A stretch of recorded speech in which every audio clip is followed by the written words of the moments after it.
Welcome to Tales to Terrify, part of the District of Wonders network. Featuring Starship Sofa and far-fetched fables, everyone has a story in the District of Wonders. Come and find yours.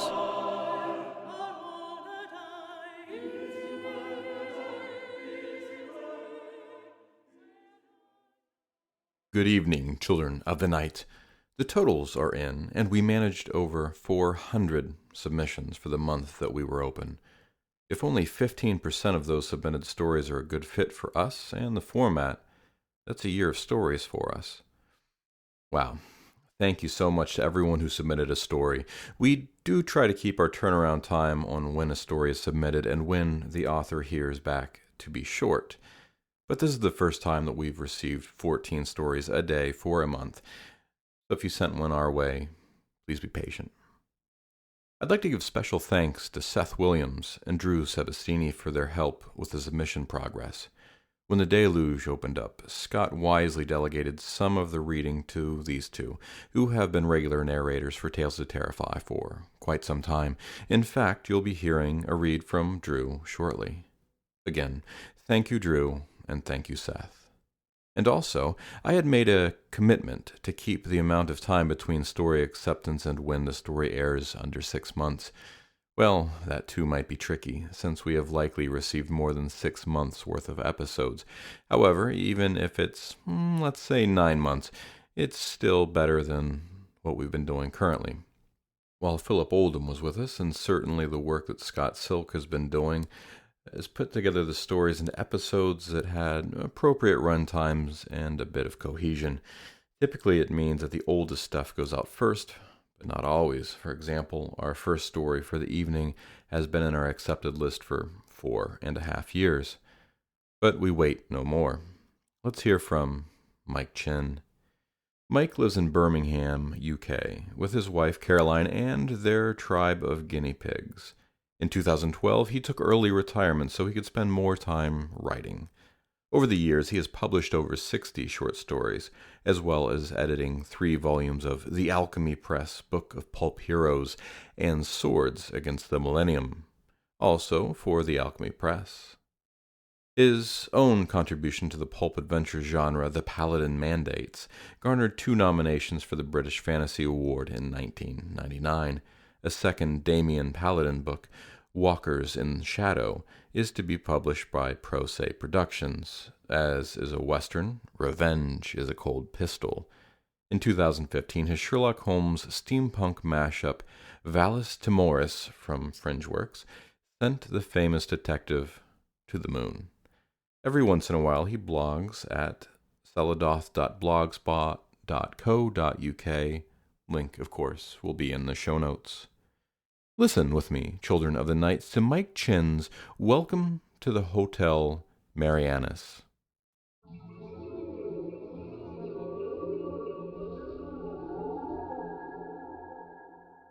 If you needed to send your loved ones a message, that was your last chance, ladies and gentlemen. We just passed beyond communications range. The voice on the intercom came over perfectly deadpan. From my seat at the front of the passenger cabin, I looked back at 4 faces showing the usual display of sudden pallor, twitchy eyes, and forced smiles. Pat said the same thing every dive, and she always got the same reaction. In a moment, I'd see the passengers start to laugh, quietly and unconvincingly, and tell each other what a joker the captain was. I guess I shouldn't have been too harsh. Back in Waikiki, on warm, dry land, the idea of a few days in a hotel at the deepest part of the ocean was exciting, an adventure. Even during the short voyage north on our submersible's luxurious carrier, the SEI Cruise, it was still a fantasy. Now, so far down that the cabin's 4 fist-sized portholes were black, featureless circles, it was beginning to feel just a little too real. The weight of all that water above them, just a mite too heavy.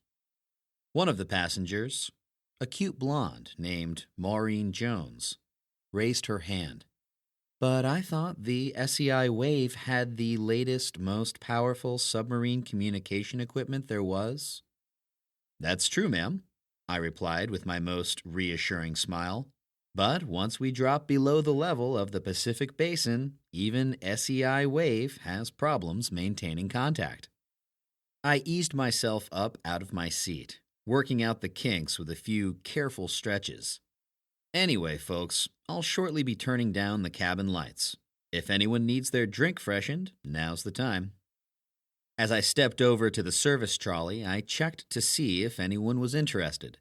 The cute blonde was waving an empty glass. The two old guys on our trip were looking my way expectantly. I snapped the wheel brakes off and rolled the trolley down the broad aisle. "What can I get you?" I asked the nearest of the old guys, a Mr. Del Harriman, here with his wife, Barbara. His face was as round and red as a giant tomato and covered with a faint sheen. Not a healthy man. "Another beer." I served him a can of SEI's brand of suds and a bag of the small, fish-shaped cookies we had to serve on all our trips. I was about to move on when he asked, "Why do you need to dim the lights?" I bent forward and spoke quietly. "Well, sir, with the cabin lights on, we're lit up like a Christmas tree, flashing our presents for kilometers. Even now, we still don't know exactly what's down here." Mr. Harriman's tomato face paled by several shades. As I straightened, I looked across the aisle to the blonde. She was grinning as widely as I was. "He's yanking your chain, Mr. Harriman," she said lightly. "They dim the lights for our benefit, so we can see what's outside rather than our own reflections. The fish down here produce their own light. Bioluminescence, it's called, but it would be swamped by the sub's strip lights." Her eyes locked playfully with mine. "Isn't that right, Mr. Crane?" "Cute and smart." "Spoil sport," I said. "In fact, we always leave the submersible's external beams on because fish are curious and can't resist the lure of the lights, especially ones that live in almost total darkness. If any anglerfish, vampire squid, or any other of the freakish inhabitants of the abyss happened by, we wanted our passengers to see them. All part of the service." I reached into the trolley without being prompted. "Frozen margarita, wasn't it?" She nodded, still smiling at me. As I mixed the drink, she asked, "Have you ever seen a live Architeuthis, Mr. Crane?" "A giant squid? No, but I live in hope." It's a testament to the size of the ocean that one of its largest inhabitants is also one of the most elusive. I put the drink down in front of her along with a bag of those childish cookies. "There you go, ma'am." "It's Maureen." "While you're a passenger, it's just ma'am." I had a sudden warm glow somewhere around my stomach. She raised her glass. "Here's to stepping off the sub, then." I nudged the trolley towards the second guy, Mr. Don Irwin. He was a big man, had the air of ex-military about him. Even his thick white eyebrows were standing at attention. He ordered scotch on the rocks, but didn't want any fish cookies. I apologized and gave him a bag anyway. Mrs. Harriman was good, so I returned to my station and locked the trolley. Before I sat, I had a final announcement. Lunch will be served in an hour, and now it's lights out. I tapped a key on a wall-mounted pad and the cabin lights dimmed to a faint blue glow. The tiny spots looked like beads strung out across a huge invisible web enveloping the cabin. The portholes were still pits of black in the dimness. I shivered.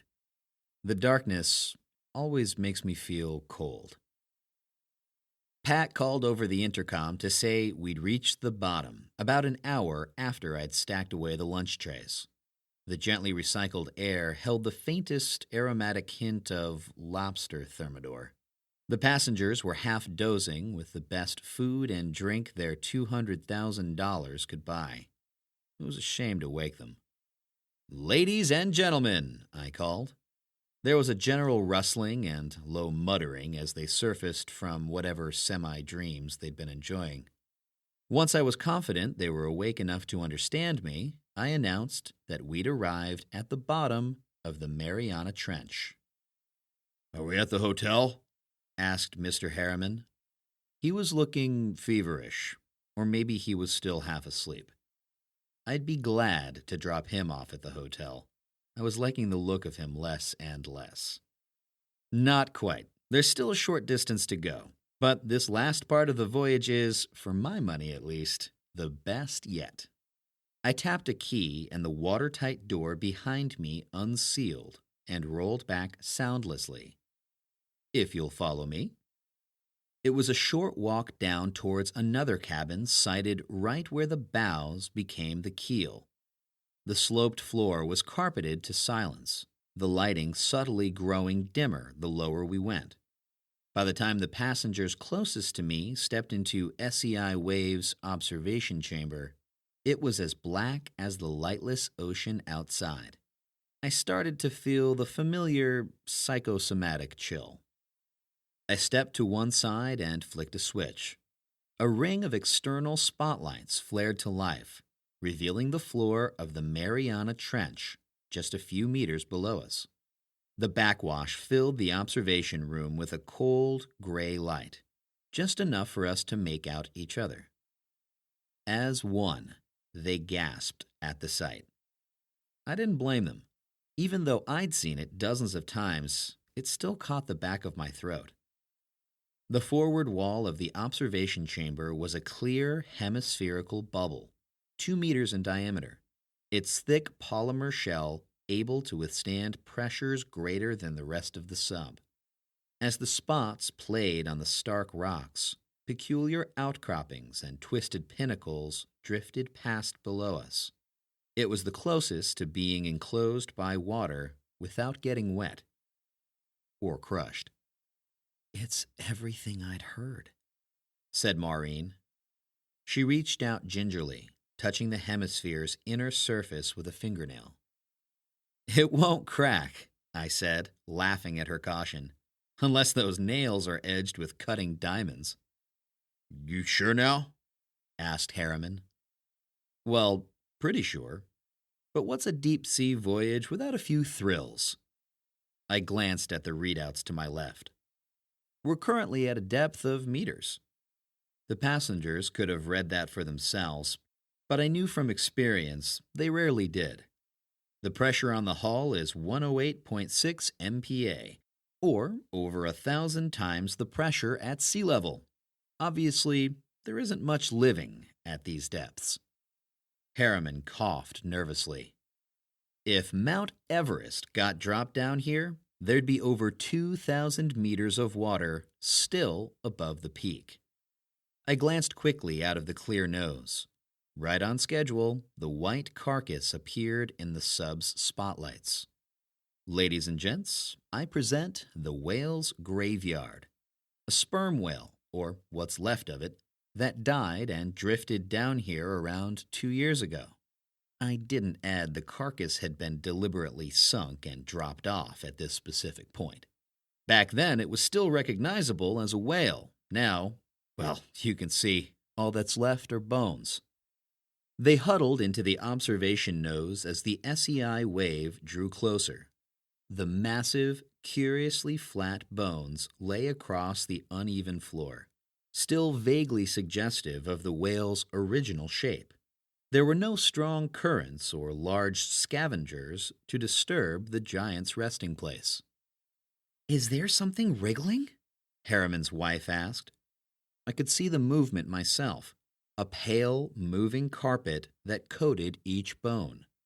The remains almost appeared alive. "Small crabs," I said. "I told you nothing much lives down here. That's more to do with the scarcity of food than the pressure. When something like this drops in, it keeps whole communities alive for years. Those old bones might look picked clean to you, but there's enough left to keep those crabs happy." "Are those eels?" Maureen asked. She pointed at a couple of serpentine shapes that writhed slowly over the mass of crustaceans. "Hagfish, primitive fish that haven't changed in millions of years. They predate the dinosaurs." "Hell, that's a big one." It was Don Irwin who'd spoken. I saw his silhouetted arm right up against the bubble. I glanced in the direction it was pointing, just in time to see a long, thick shape undulate out of the sub's lights and into the blackness beyond. "Sure is," I agreed. But that quick glance was still enough to tell me that was no hagfish. It looked like a limb of some kind. I felt a faint tremor of excitement. Maybe I was finally about to see my first Architeuthis. The submersible cruised slowly along the length of the whale's carcass. There was nothing else to pick over the remains other than the crabs and occasional hagfish. No strange limbs or giant squid. Once the last of the bones drifted out of sight, I checked the readouts again. We should be seeing the lights of Hotel Marianas any minute now. Keep your eyes peeled. A moment later, something glittered ahead. I was just about to point it out when I realized it wasn't a light source, but something reflecting back the SEI wave's spots. It drifted past the observation bubble, about as thick as a mooring cable, glistening like oil in the lights, both ends invisible in the void beyond the focused beams. "Is that seaweed?" a voice queried. I nodded automatically. I didn't have a clue. "I guess," I replied, trying to sound nonchalant. A couple more appeared. The oily glistening made them appear to be gently swaying in a current I knew wasn't there. One scraped against the sub's hull. It sounded like two divers' suits rubbing wetly together. "Well, folks," I said, "looks like you're in luck. We're all the first to see whatever it is we're seeing." "You're kidding, right?" I sensed them all turning to look at me. "No, trust me, this isn't some new SEI gimmick for tourists. At least, I was pretty sure it wasn't. This is a genuine, never-before-recorded phenomenon." I gave them my best smile, though I doubt they could see it. "Hope someone's taking notes." There was a shuffling as they all returned their attention to the outside again. The cables, filaments, whatever, were increasing in number, drifting towards us like the screensaver on some ancient computer screen. The rubbery sound of them brushing the hull was growing continuous. I don't know if anyone else could feel it, but through my feet, I detected the faintest motion as the SEI wave gently pitched and yawed. I stared over the heads of the passengers at the thickening network of glistening strands. It reminded me of something, but I couldn't think what. The intercom crackled. "Captain here. I guess Mr. Crane's been telling you the giant kelp ahead is unknown to science, which means we're the discoverers. However, the boat can't make any headway, so I'm going to back us up a ways and see if we can't go over. Meantime, you can make up your minds which of you gets the honor of having the weed named after them." The implant in my ear buzzed. "Can you come up here a moment?" Pat sounded edgy. I apologized and left them all staring out at the bizarre web of filaments. They were still buzzing with excitement. As I made my way back up the connecting corridor, I felt SEI wave slip into full reverse. The tiny control room was immediately above and aft of the passenger cabin, reached by a set of rungs set in the wall and a circular hatch. It was little more than a raised blister on the sub's dorsal surface, big enough for Pat Monroe to sit in comfort. surrounded by her monitors and sensor readouts, but pretty cozy with two of us in there. I squeezed up through the hatch and fitted in best I could. Kelp? Was the first thing I asked. All I could think of. They buy it? I was watching one monitor.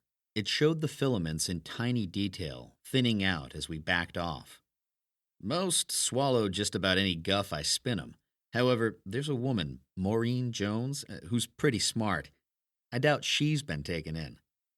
Already he's using their first names. Pat's right hand rattled across a keyboard. Looks like we're out. I'll take her up 50, see how that stands. SEI Wave slowed and stopped and began moving forward. The engines were designed to be silent.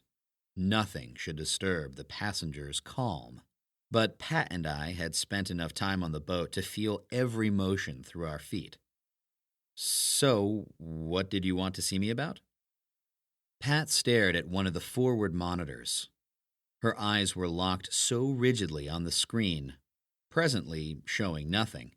I got the feeling it wasn't just the strange filaments she was looking for. I've been trying to raise the hotel since we dropped below the level of the Pacific Basin. By which I guess you mean you haven't managed it? Total silence. Not even a carrier beam.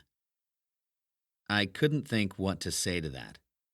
The Marianas Hotel communicated with the upstairs world via relay beacons on the basin floor and buoys to the surface. It would take major seismic activity to take out all of the beacons. And there'd been nothing. Even so, this close, we should have been able to pick up the hotel using old-fashioned radio. Think it's serious? I asked eventually. I'm not making any wild guesses. Could be nothing.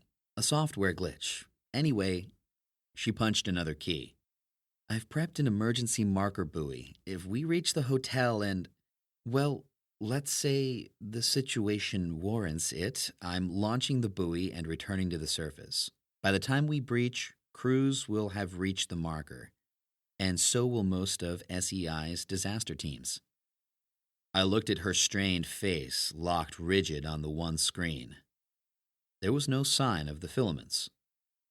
Guess I'd better get down to my passengers, I said. It was little more than a mumble. I could see I was talking to myself. Pat may have nodded, or it could have been the flickering lights. I squeezed myself back through the hatch, sealing it tight behind me, and climbed back down to the passenger cabin. I wanted to run forward, to get to the observation room before we reached the hotel, but I still hung back. I didn't want to know what I might find out down there, or what I was going to tell the passengers. They were all clustered in the nose, staring down quietly. I stepped up, wondering what was so fascinating.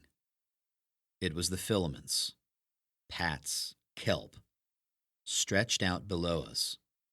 From above, the resemblance to a vast, untidy web was even greater. I wondered if the cable-sized threads stretched right across the trench, eventually choking it off along its deepest, narrowest point. The boat's spotlights cast shadows from the higher filaments on the ones below, our movement making those shadows ooze and wriggle down into the depths. I found myself shivering, and not at some darkness-induced chill. It was all too easy for my imagination to solidify those shadows into something flowing between the threads, always just beyond the reach of our lights. That's not kelp. It was Maureen. She was standing right next to me, and I hadn't noticed. She was speaking softly, for my ears only. Seaweed needs sunlight. I know. If anything, I was quieter than she was. So what is it? Take a guess. You've got as much chance as the rest of us. We continued to pass the stuff for a couple more minutes. The chaotic look of the tangle disguised the fact that each thread was perfectly straight. no matter what angle it was stretched across the bottom of the trench. Dead straight and, as far as I could tell, all identical in thickness. There was something too deliberate about the whole thing, like it was a construction of some sort. Abruptly, the tangle stopped, not petering out like it did at the other end. It was so sudden I wondered if something had crashed down, shearing off the network. SEI wave began to descend again, into a void that seemed blacker than ever. Now our spotlights had nothing to reflect off. Where was the hotel? Sorry? It was Maureen again. I thought you said something, she said. I glanced towards her dim shape, wondering if I'd spoken out loud. Just saying the hotel will be along in a moment. Even though I couldn't see her clearly, I knew Maureen was giving me a frank stare. She didn't believe me, any more than I did. Shouldn't the hotel be there? Someone called from the gloom. The SEI wave was close to the floor again, its spotlights picking out the rocks and ooze. That layer of sediment was normally pretty smooth, nothing much to disturb it. But here it looked gouged, almost. Like some undersea dredger had been passed, scooping wildly. But I couldn't see any lights. Either our navigation was way off, or... A moment later I saw it, or what remained anyway. Hotel Marianas, the pride of SEI's leisure arm, the hotel at the bottom of the sea, was a wreck. Parts of it loomed out of the dark as we neared, cold and lightless. It had been fashioned to look like an enormous starfish. Reception in the center, rooms, conference facilities, restaurants, spas, and gyms in the radiating arms. Now it looked as lifeless as the starfish souvenirs available at any seafront gift shop. A husk. A skeleton. There were breaches in the pressure hull. Black, yawning, gaping tears. Multiple catastrophic failures in the hull. So many it had overwhelmed the safety network of pressure seals and waterproof doors. It was hard to imagine how it might have happened, but it was the only explanation. The staff would never have had time to make a single distress call. Jesus, someone whispered. Oh my Christ. The silence that followed was worse than any amount of hysteria. The snap from the intercom seemed so loud in comparison, I'm pretty sure we all jumped. I'm launching the buoy, Pat said, calm and professional. Get everyone back in their seats and strapped in. I'm going up faster than the designers might like. I punched the response button. Roger that. As I faced the four dim shapes, I heard the distant thump of a hatch opening, the marker buoy bursting from its bay. Pat wasn't wasting any time. You heard the lady. Everyone back to the cabin. The ride up could be rough. That was an understatement. I'd done all the regulation emergency deep water escape training, and it can be unnerving.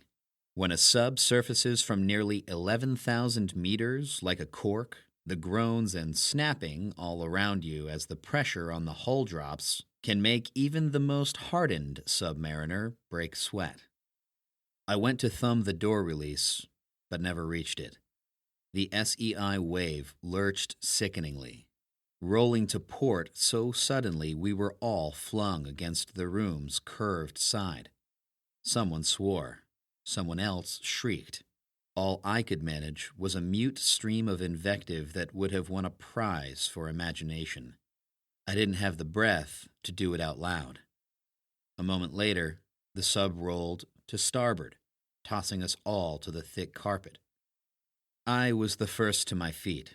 I threw myself at the control panel just in case the SEI wave tried another roller coaster loop, and dialed the lights back up. In the full fluorescent glare, everyone looked sick. Sick and scared. Harriman's florid face was congested and greasy. His wife was trying to help him to his feet, but I thought he'd be better on the floor. Nowhere to fall if he had the heart attack I was more than half expecting. Maureen was trying to appear calm, but her eyes were too wide, flickering wildly around the suddenly too bright room. Irwin was propped against the wall, his breathing harsh and ragged. I stabbed the intercom. "Pat, what the hell was that?" All I got back was static. "Pat!" The sub took another lurch. For a moment, I thought it was actually going to stand on the bow. Everyone tried to hang on, but the observation cabin didn't have too much to hold on to. Then, the boat was level again. I kept stabbing the intercom button as though it would make a difference, yelling Pat's name. She never answered. There was another distant thump, followed by a muted clang. For a moment, I thought Pat was launching a second marker buoy, but then I heard an oddly metallic rumbling, and the lurch in my gut told me SEI Wave was sinking. The hull was breached. The Pacific Ocean was forcing its way in at a pressure 1,000 times greater than atmospheric. Then the lights all went out. There were a couple of screams. I felt like joining in. The water had shorted out the system, which meant it had gotten into the control room, where Pat. The emergency lighting kicked in automatically a couple of endless seconds later. Thin and red, it turned the observation room into a miniature hell. "What's happening? What's happening?" Harriman raised his head from where he was lying.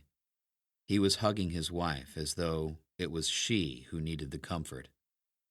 "We've been breached," I said, amazed at how calm my voice was.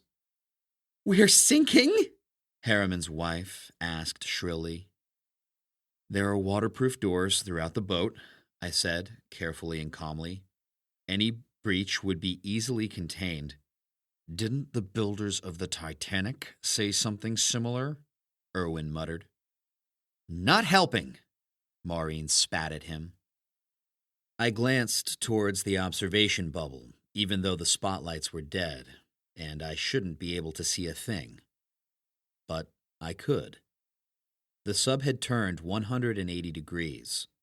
We were facing the threads again, and they were glowing. That oily rainbow look hadn't just been from our reflected lights. They gave off a sickly St. Elmo's fire that revealed the entire vast network, stretching across meters, ramrod straight, until anchoring against the trench's gently sloping sides, piling up into the dark ocean. I knew what it reminded me of: a funnel-web spider's lair. But this wasn't a trap, not glowing like that. It was more of a lure. Something called that dead light glowing nest a home. SEI Wave lurched again, and the glowing threads seemed to bob past the observation bubble. I realized I could hear the engines whining, and that was wrong. The sub dipped again. I went right up to the bubble, pressed myself against it as I tried to look up. I don't know what I hoped to see with the hemisphere angled towards the ocean floor, not up into cold, dark water. The sickly light off the network of threads was too weak to illuminate anything, the surface too far above for human eyes to see even the faintest glow. Something drove past the bow, raising a cloud of ooze that obscured the thread's glimmer. It was hard to be sure. It happened too fast, and there was so little light. But I thought it was a limb of some kind. A huge articulated limb from a Godzilla-sized crab. The sub was thrown, like a toy in a bathtub. Everyone was tossed about the room like landed fish, and I lost interest in whatever I thought I'd seen. The engines were screaming now, a ragged fingernails down a board screech, and the emergency light flickered, What's happening? What's happening? That was Harriman's wife. She didn't sound scared, just close to tears. As I tried getting to my feet, I wished to God I could tell her. I got as far as kneeling, and I could see her crouched next to her husband. He looked far too still. I crawled to his side, grabbing the carpet as SEI Wave did another pirouette. I couldn't find a pulse, and in the hell-colored emergency light, I didn't know what shade his face was, but I guessed that final heart attack had finally hit. I glanced up. From the miserable set of her face, I knew I didn't have to say anything. There was no time for commiserations. I had to get up, somehow get the sub and its passengers back to the surface. I made my way towards the port side, on all fours, thrown every few seconds as the sub shook and dove, amazed it hadn't cracked open yet, and trying to blot out the intensifying screams of the engines. Around me, Mrs. Harriman, Irwin, and Maureen flopped like rag dolls, each trying to get to their feet. The engines drowned out any sounds they may have been making. I'd reached the edge of the floor, where the wall curved to meet it, and was wondering how I was going to stand upright, when SEI Wave's drunken lurching stopped. The engines died, and total, profound silence fell. I pulled myself upright, looking around at the last 3 passengers. All were still on the floor, dazed, hurting probably, bruised certainly. Maureen and Irwin stared back at me with lifeless eyes. Mrs. Harriman hunched over her husband's body, moaning faintly. The corpse was the only one of us not to have moved. I turned away. There was no time to worry about personal traumas. I flipped open a panel next to the lighting and intercom controls, exposing all the emergency override switches. Emergency breach was a huge red button, safeguarded by 2 large overlapping safeties that had to be manually snapped aside. I'd pushed the first away when the emergency light failed. Not just the emergency lights. Every telltale was dead. There wasn't a single LED or bulb flickering in the observation room. I guessed the same was true all over the sub. Feeling with my fingertips, I clicked back the second safety and mashed down on the emergency breach button anyway. Nothing happened. The only light in the cabin was coming from outside. The weird, ghostly sheen off the threads. In the complete blackness, the glow was hypnotic. Maureen, Irwin, and I found ourselves standing in the nose, staring at the rigid network. Mrs. Harriman stayed back in the shadows with her late husband. It sounded like she was whispering to him. "What now?" Irwin asked, his voice edgy and ragged. "I guess we find out what happened to the hotel," I said. I felt Maureen crushing herself against me. Too bad the circumstances weren't better. We all saw the threads begin to move at the same time. I felt Maureen tense and heard Irwin's shaky hiss. The glowing strands were drifting up, like a vast curtain rising onto an unlit stage, and against it stuttered a vast, fractured silhouette. Something was coming out. Something big. So big it was hard to imagine. We didn't need to see it. "Never did tell me your name," Maureen whispered. "Dave," I said, my voice shaking. I told myself it was the cold. The glowing web of threads rose up forever.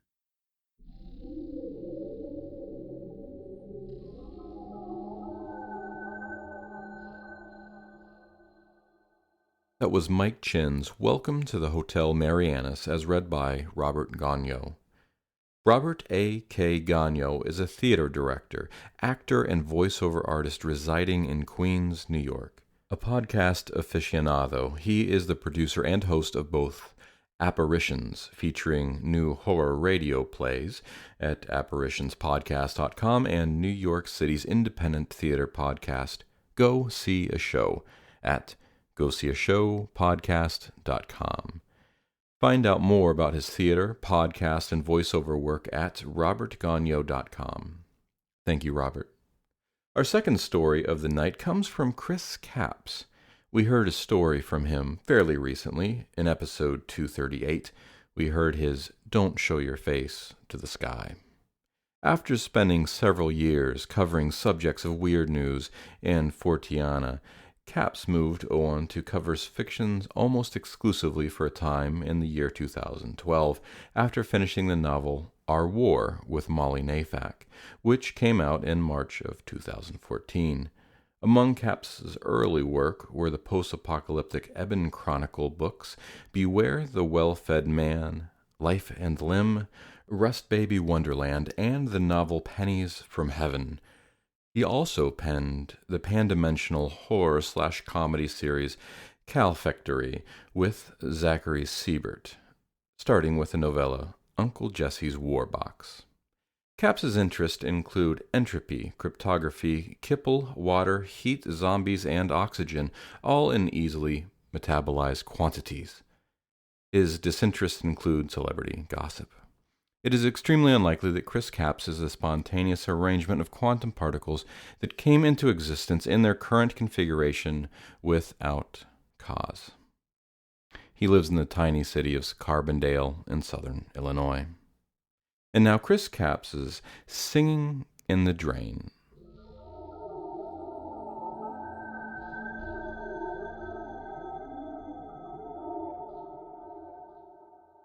You hear about folks falling asleep in the bathtub. Anywhere in the bathroom, really. Elvis went that way. But when you hear it, something just doesn't sit right in the mind. I'd like to wax philosophical about how it's a place for cleansing and somehow the mind of dreams isn't made for clean things. I'd like to say something about, that's why I became a plumber. But the truth of it is, I just fell out of high school. The end. Tie a ribbon on it, that's me. The truth of it is, shit pipes need working. That's a fun way of talking about it, too. I could tell it 100 ways by saying that we can't trust the lawyers and the dentists to take care of honest work. I could impugn a whole world of people too good to do my job. The economics. They've got a supply and I'm in demand. But that's kind of crude. And I don't like talking about decent folks like that. Love 'em. That's what I say anymore. But do you know where your pipes lead when they're drinking your bath water? I do, most of the time. They lead down into the pipeline on your block, or into your septic system. I knew a guy that asked where all the sewage was. Where's all the dirty water? He was sure it was a deep question. Like it was all waiting somewhere hungry to get back on the land. He's dead now. Died in the bathroom. He had a look about him, like a man coming to an end. That's how I found him that morning when he answered the door. Darrell Bell, with a Y. You Craig? He asked. Yes, sir, I said. 2 words, not one. Yeah, so I just wanted you to check the pipes. This is a new place. I just want to make sure nothing's out of the ordinary. Darrell looked nervous, like I'd just dropped out of a patrol car on his front step. He had a bathrobe on. The house was brand new, a modular factory home built for the suburbs. And that probably suited him just fine, since that's where we were. All around us, the same house. Anything out of the ordinary? I said. This wasn't a good sign. In the suburbs, if you're looking at home pipes, you'd better find something wrong. And if you don't, you'd better be ready for a fight on payday. Daryl with a Y looked like the kind to dispute a consultation fee. I could see him calmly explaining to me as if I was a child that some plumbers do free consultations. Yeah, some do. The house was as new-looking as a sharp-edged pack of cigarettes. Books on the shelf on subjects of heuristics and medicine. I'm one of those that pays attention to that sort of thing. Books. The kitchen sink worked well enough. The lever lifted and the water vanished down into the dark, just like it was supposed to. The washer-dryer attachments in the linen room did the same.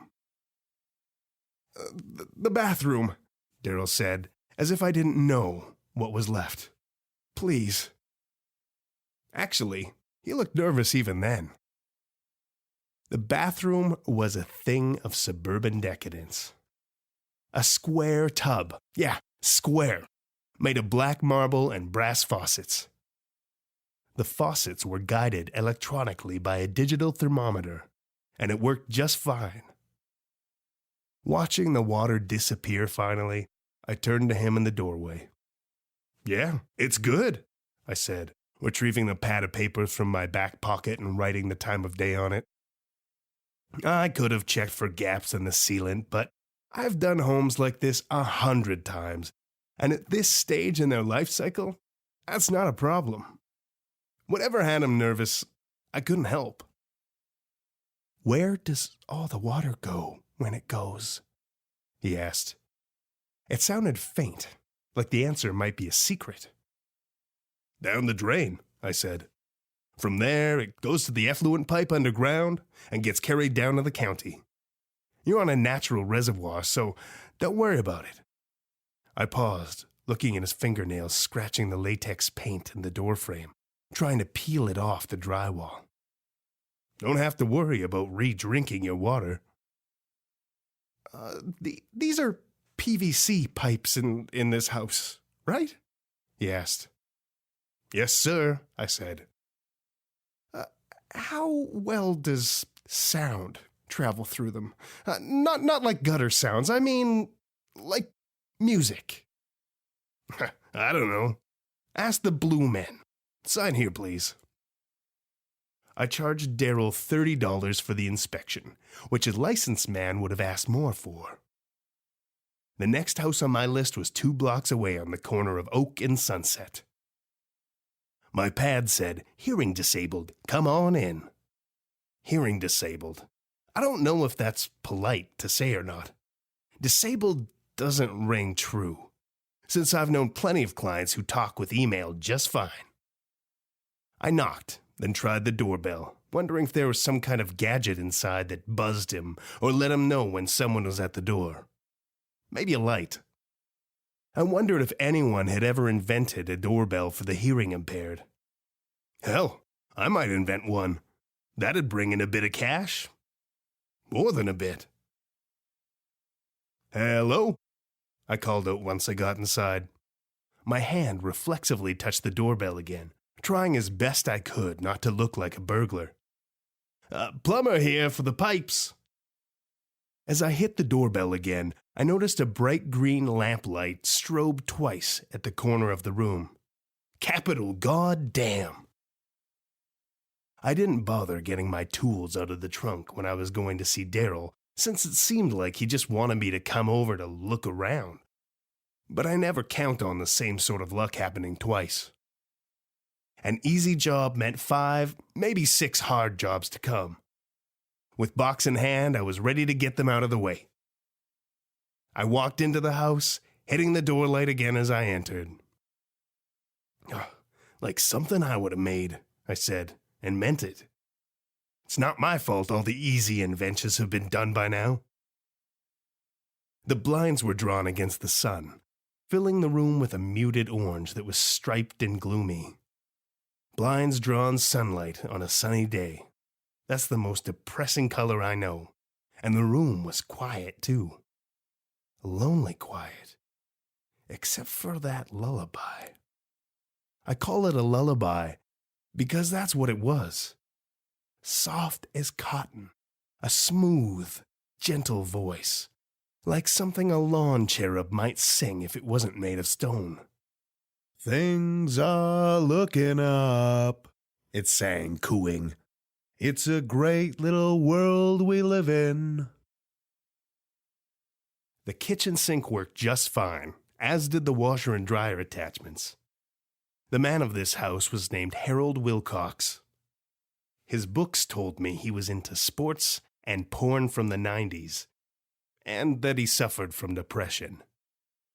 He had a record collection with a lot of Roy Orbison and Beach Boys. I guess he wasn't always deaf. Black and white pictures of him on the mantel showed him as a young man saluting in a uniform. The smoke detector chirped once, demanding a fresh battery. I lingered there in the living room, figuring he might be on the can. That singing might be his cell phone getting messages in his pocket. It's not like he would hear it. When I got close to the door, I leaned in. The song had started over. Those same 2 lines again. That same voice. I didn't really hear anything else. Could be a cell phone. I thought about it. The old man aged from the living room pictures, living alone, dead in the bathroom. There was a reason to believe it, but there was a creeping feeling on my back like a huge daddy longlegs. Before I could reason my way out of it, I opened the door to the bathroom.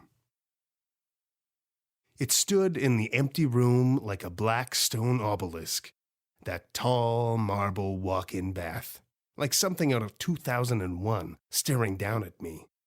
A tub like that could fill over a man's head if he was sitting inside.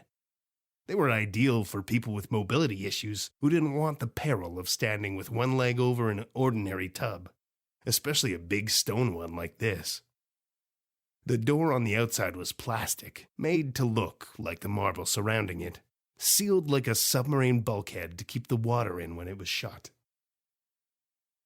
The toilet seat was down, had folded clothes and a pair of reading glasses on it. Up over the tub was the green strobe light, like the one I had seen in the living room. There was no chance of him not seeing it in here, not if he was alive. I tried to tell myself that I was being paranoid, but something was wrong behind the walls of that tub. The sink worked just fine. Toilet flushed too.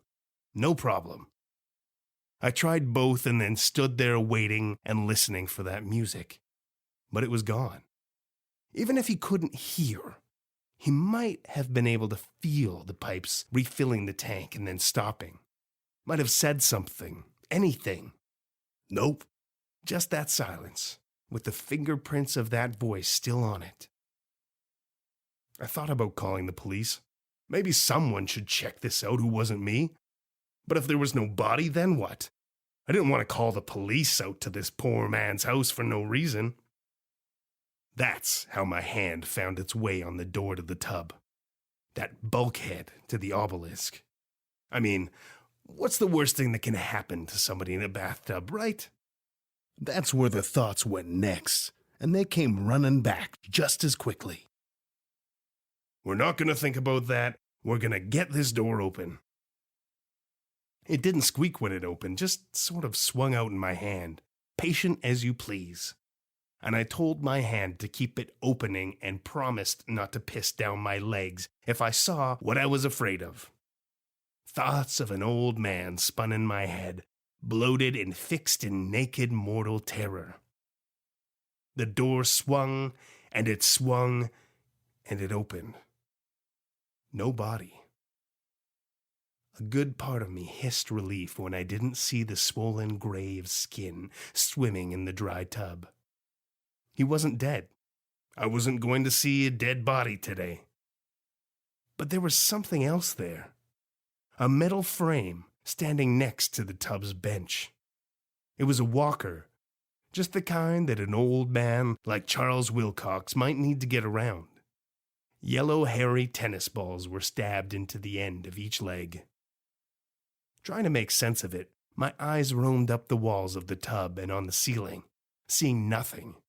Finally, they came to rest on the floor beneath the walker.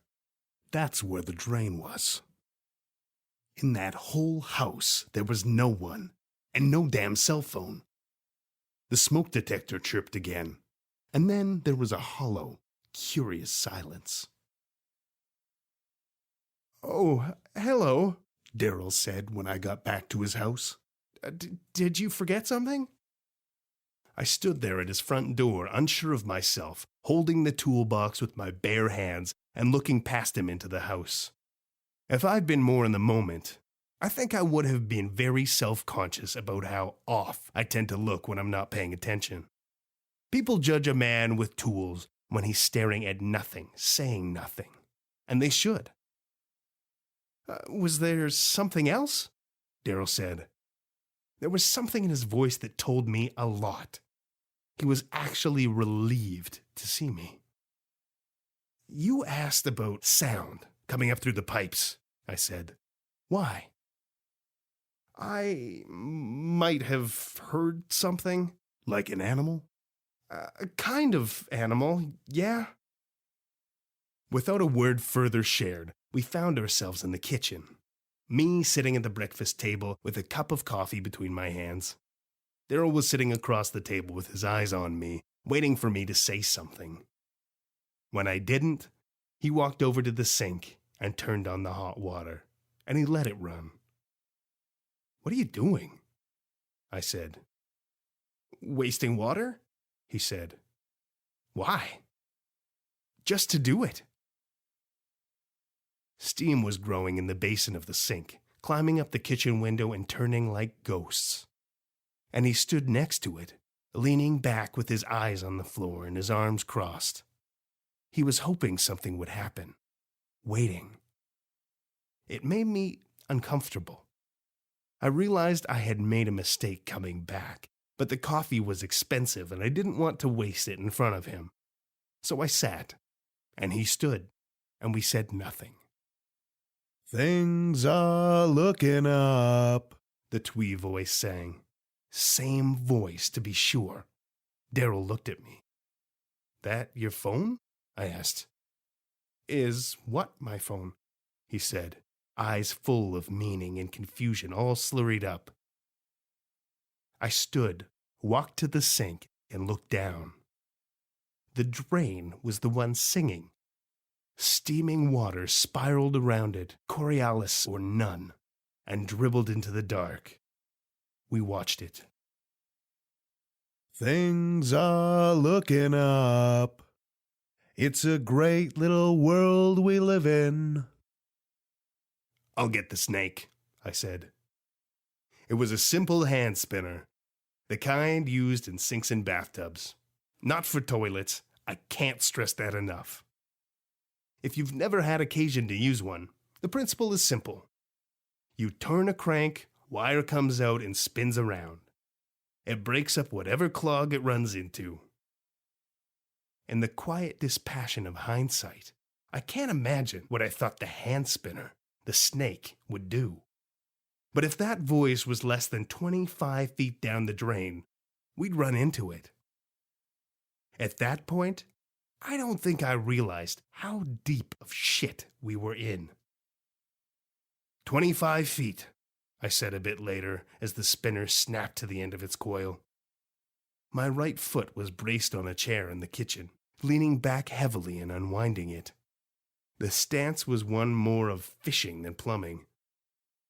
Daryl was standing there staring needlessly down the drain and sipping what was left of my coffee. "That's it," I said, again turning to look at him. "And there's bad news." He didn't say anything. I didn't feel any curves in this pipe. After the drain trap and one other, I think it's broken. 25 feet, I should have gone around several bends. I'm going to need to check beneath your house. The needles turned from the drain to me. His mouth was twisted, desperate as it was angry. He blinked and nodded, leading me to the utility room. Daryl had quite a collection of shoes stacked up there, each pair still in its shoebox with paper wrapped around them, several of those still in retail bags. He dragged these stacks out of the closet and down the hallway a few feet. He pushed fur and wool coats to the side and pulled back the zebra-striped rug that was laying on the utility door to the crawlspace.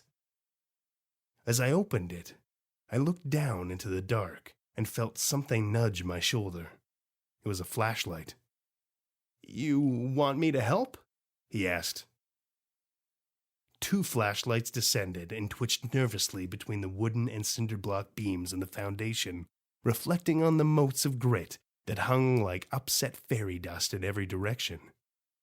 The dust was thick, but not enough to be choking. It was actually refreshing, crawling under a house too new to have accumulated much in the way of cobwebs. "I've never been down here," Daryl whispered. My flashlight was scanning the wall for a drainage pipe, where all the water in the house would eventually be routed on its way to the effluence pipe under the road. The ceiling was too low to do anything but duck walk, so I scooted from boot to boot southward until something crunched under heel. I looked down. It was scattered like broken glass, the piping. Not quite shattered, more like shredded. Long strips of eggshell white in crescents, like a giant's toenail clippings. I picked one of the sharp pieces up and held it toward Daryl. He didn't know what to make of it, of course. Even the expansion of winter ice in a pipe system won't bust it like that. The list of causes for something like this is just shy of nothing. It would have taken a man a long time to so thoroughly shred every bit of the outlet pipe. Don't ask what kind of tool he would use or why. And sure enough, it was shredded all the way to the drainage port.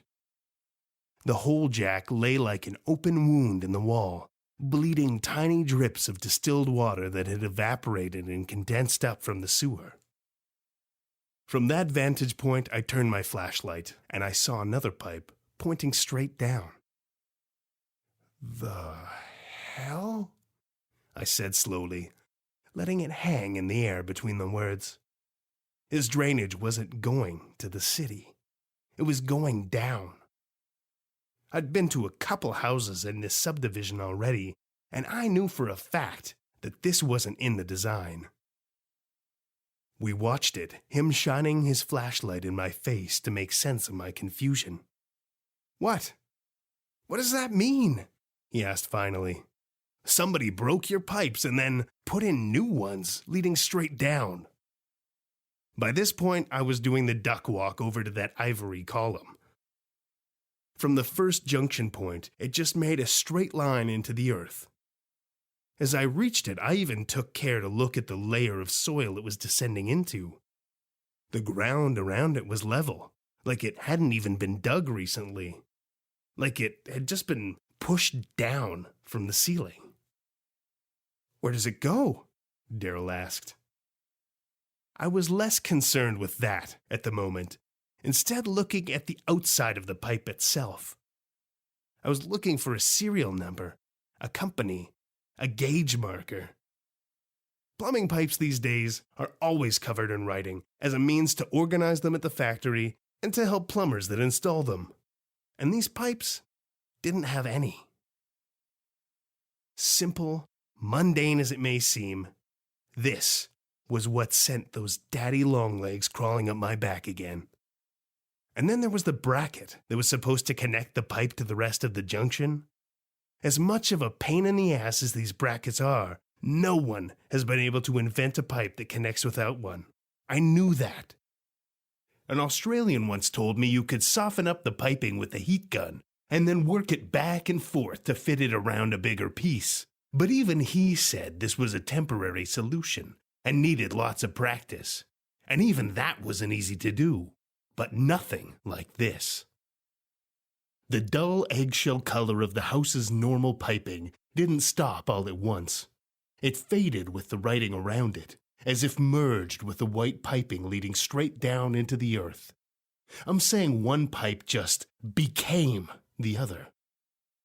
"We need a shovel," I said. "We need to find out where this goes." "No, we don't," he said. "Son," I said. Daryl was older than me, I'm pretty sure, but it just fell out. Not only does this seem impossible from where I'm standing, there's no reason for it. We need to figure out where your water's going.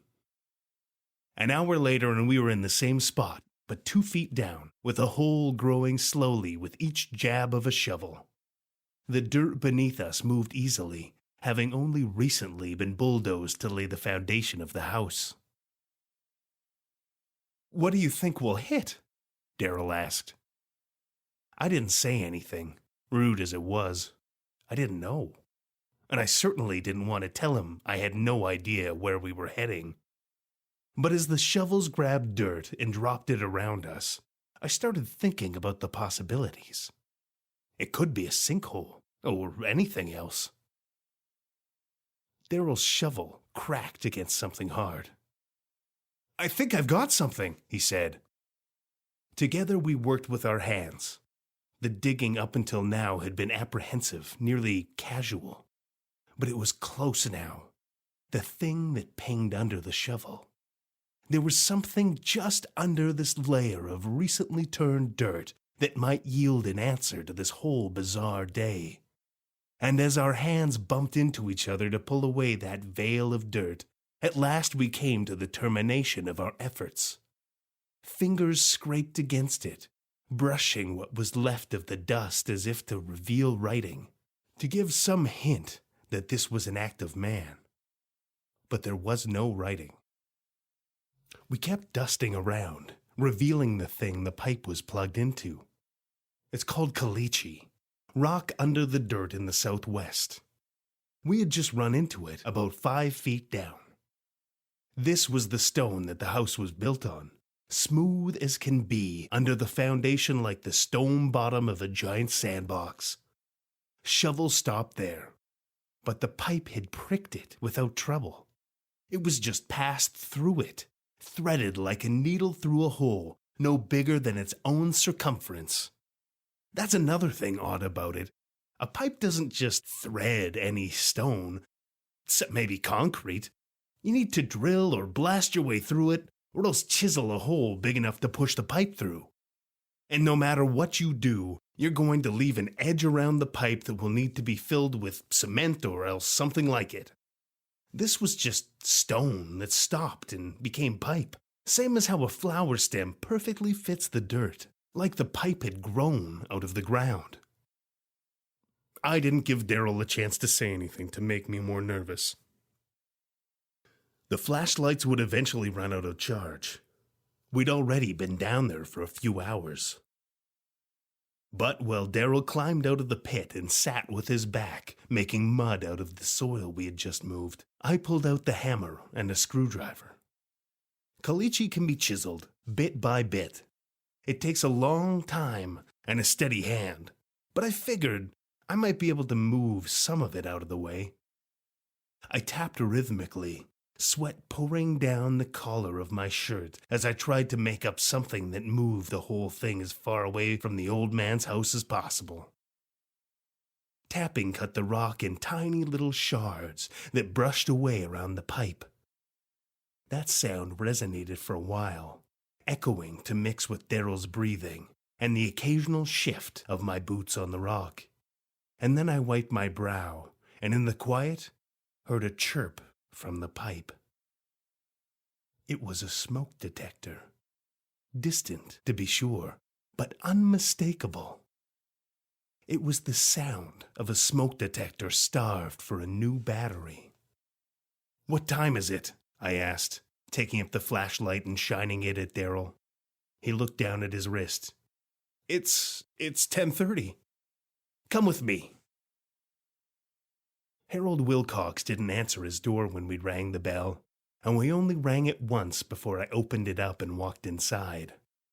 The smoke detector was still there chirping. The utility closet was completely empty, save for a broom and a mop and a bucket. We opened the door to the crawl space and dropped down. It was the same. The pipes had been shredded, leaving huge crescents littering the floor.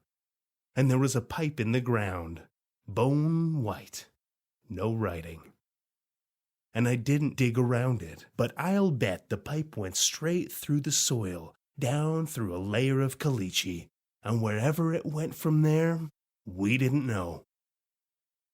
So this is happening in other houses, Daryl said. That's a relief. Harold Wilcox is gone, I said. I think he went down the drain.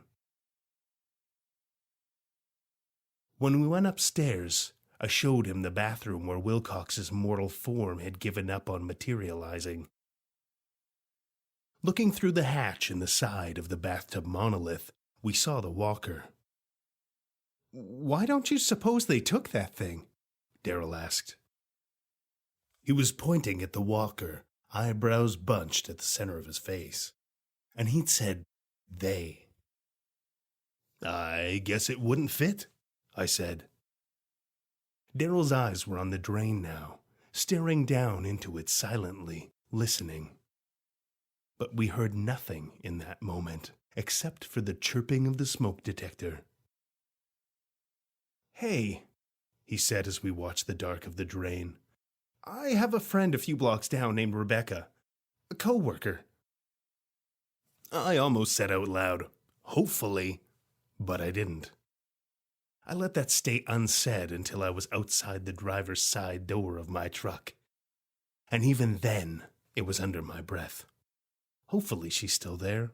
Hopefully this thing isn't happening all over the neighborhood. The ride over suffered from long gaps in conversation. Everything we said was hesitant, fit to sound insane if it wasn't. We didn't want to make sense of it, knowing whoever figured it out would have to give an explanation far enough from reason to contain the bare facts. If it had been a longer trip, I'll bet we would have talked about the weather. But then Daryl pointed to a neat-looking house with a carpeted yard and yellow beaming from the windows. "That's her," he said, and I pulled into the driveway. He left the truck and broke into a run to the front door, but I stayed behind. Assuming everything was okay, I didn't want to be there with him as he explained himself to his lady friend. Me being there might have made her nervous at this hour, and I didn't want that. Better to let him motion for me to come over after he talked to her, or else tell me to leave. After a moment, the door opened and a confused but pretty woman nodded at the truck and motioned me toward her. "Daryl says there's a mold problem in the pipes," she said when I reached them. I nodded, shaking her hand respectfully and looking at the ground by her slippers. "Mold? Yeah, it's eaten the glue that holds the pipes together." "Well," she said, eyes surprisingly forgiving for the strange house call.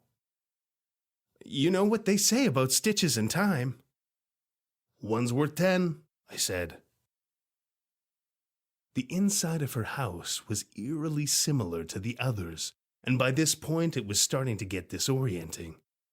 I counted 9 books in German about the Prague Anabaptist Revolt, 2 about real estate, and 11 on coping with grief. No other books, mostly CD jewel cases on the other shelves, mostly spoken audio.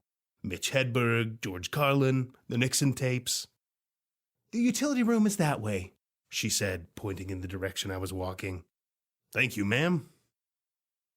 There was a lot in the utility closet, including a shovel, which I took with me when I went down.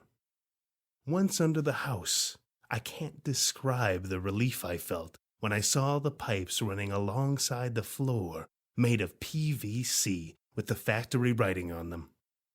Nothing in the ground that wasn't supposed to be there. No ivory column. This house was clean. I chucked the shovel on the ground, not caring to bring it back up with me. I was taking the rest of the night off. This was enough work for one day. "It's good," I said when I saw Daryl in the hallway. "Good." "Hey," he said, leaning in, "I'm probably gonna be here tonight. I know it's been a long day for you, and you probably want to get home as soon as possible, but I wanted to say thank you for all your help." "Sure," I said. His hand was out, grabbing my shoulder and locking onto it. "Now that we're good, it's been a while since I brushed my teeth. So if you're not here when I get out, I just want you to know I'll be paying you a big commission for all this. I don't even know how you'd rate hours of looking at something like this, but we'll figure it all out. We'll figure it out, I replied. He walked into the bathroom. In the living room, Rebecca had put on earrings, and I noticed her dropping a CD in the player. She had put on fresh mascara since we arrived, streaking it out the corners of her eyes, making it look somehow exotic. The music was light and gentle, the kind for lovers. I don't know if Rebecca and Daryl were lovers or not, but I do know she was drinking tea and smiling sublimely when I asked her if she'd heard any Billie Holiday lately. Sure, she said. I've listened to it before, mostly when someone wants to complain about something. And this morning, she was interrupted. The scream was short, cut off almost before it had begun. It was like Daryl's voice, but only almost. It had been changed somehow, stretched thin, and followed by a sound like fabric flapping in a sudden wind, and a gentle tearing sound, like that fabric had been pulled apart. Instantly, not knowing what I was even doing, I was at the bathroom door knocking. Of course it was locked. There was no response inside. What is it? Rebecca asked. I kicked the door, splintering the wood around the door jamb into a shower of cheap cedar toothpicks. There was a black square tub, a toilet, and a sink. The sink. I stopped when I saw it. A pair of boots were sitting flipped over with the toes poking over the edge of it. The water was on, soaking the heels. There was no blood. Where's Daryl? She asked, no small amount of fear in her voice. Where did he go? I was in the hallway already, running toward the utility closet and the hatch that would take me under the house. I didn't duck walk this time when I saw the pipe leading straight down from the first junction where none had been a moment before. I kicked my legs, dancing as much as crawling as I felt my hands clasp around the rough, gritty wood of the shovel I had left there. Crawling madly in the ambient light from the closet upstairs, I closed in on the pipe. I wanted to say something to myself, shout angrily at the damn thing, but I didn't know enough to even call it a bad name. The bastard was fast, much faster than I thought possible. I fell on one hand and swung the shovel wide, letting the cleft in the blade clip the pipe and crack it open like bone. It shook, wriggling with excitement as I slammed the blade against it. Something was in there, drawing down. I swung again, this time calling out with exertion as every muscle in me bunched and twisted. The second swing did it. A crack shot through the pipe, spilling out a red that oozed down the side and clumped like ruddy marmalade. The ooze wasn't just dripping, though. It was spitting, like something inside was rushing past it. Something very solid and very complicated to look at. A worm of briars. That's the thought that went through my head when I cracked it again and saw the bone white of the pipe split into a wider seam. It was furious, thrilled with the motion of escape. It was spinning the sharp parts of itself down the drain to propel it fast like a centipede. And it clacked little hairs that spun around the open wound in the pipe and reached and snagged at the air. This was our drain monster, or else some part of it. And also, this was Daryl. His hair, his teeth, and his bathrobe. I could see them all blending together and tumbling down the drain with this thing. Through that keyhole, I saw it all, or else thought I did. But it was over in an instant, and as it disappeared down the drain, I heard the gurgle croak as air escaped up behind it, chugging away at the monster and Daryl's liquefied remains. Gone. Nothing left behind, not even a song. Water bled from the pipe now, crystal clear from the faucet running in the bathroom. Upstairs and outside, I found Rebecca in her car with the windows rolled up and her engine on. She was on her phone talking, eyes watching me as I walked out with the shovel in hand and dirty all over. I dropped it, realizing that I didn't look right, and I walked over, not knowing what else to do, and I knocked on her window with the knuckle of one finger.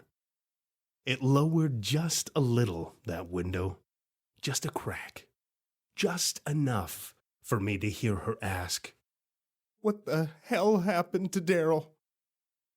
I thought for a second. Nope, that wasn't going to end well, telling her what really happened.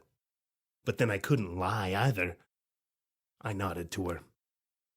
"What do you think happened?" "He left," she said. "Disappeared, right? Climbed out a window and ran off without his shoes. He hasn't been at work these past couple days. Is he feeling all right?" She had forgot to mention that there was no window in the bathroom of these houses. Nowhere to go except through the door that he had locked from the inside. And then there were the boots he'd left in the sink. All brand new and holding nothing in them. No blood even. It was as tidy a crime scene as ever existed. Inside my truck, I stared at the dash, hating the idea of leaving as much as staying. It was Rebecca yelling that snapped me out of the trance I was in. "Just level with me. Is there something wrong with the pipes?" "Like what?"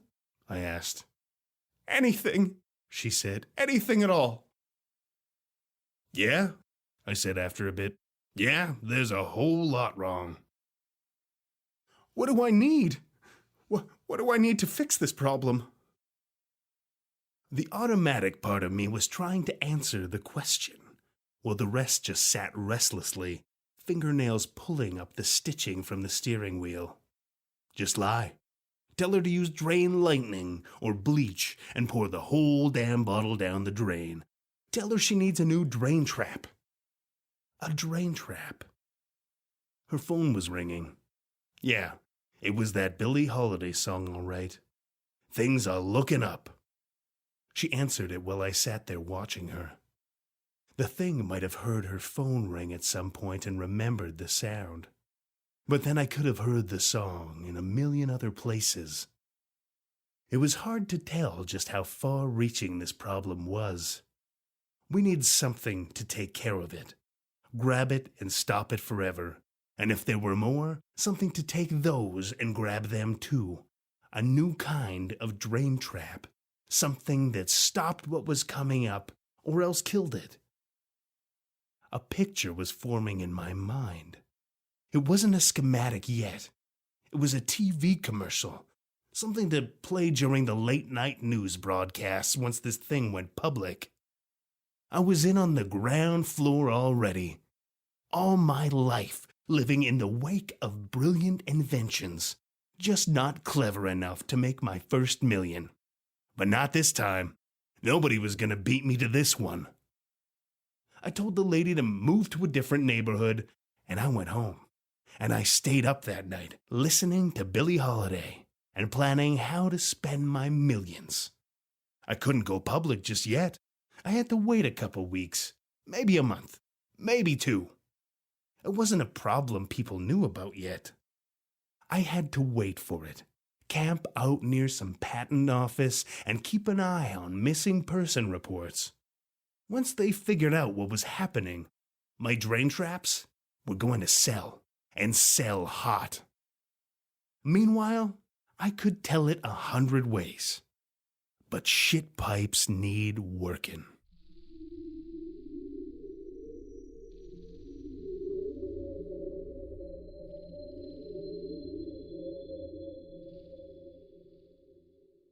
That was Chris Caps's Singing in the Drain as read by Drew Sebastini.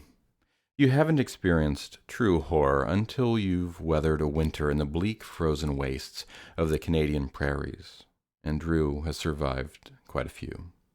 He's been spinning tales since he was old enough to hold a pencil. Most often, Drew flexes his creative muscle as an advertising copywriter and creative director. He hopes you won't hold that against him. But in his spare time, he moonlights as a voiceover artist for radio and video commercial work. Drew lives in Saskatoon, Canada, with his wife, son, and a menagerie of furry creatures. As always, thank you, Drew. Our third and final story for the night comes from a new face here at Tales to Terrify. Lane Kareska has an MFA from Southern Illinois University. His work has previously been published in Berkeley Fiction Review, Sheepshead Review, Flashquake, and elsewhere. His novella North Dark was recently published by Siren's Call Publications. He reviews classic comic books at we'vegotsomeiissues.wordpress.com. Link will be in the show notes. Tonight's story was previously published at Sheepshead Review. Let's give a listen to Lane Kareska's The Hunters.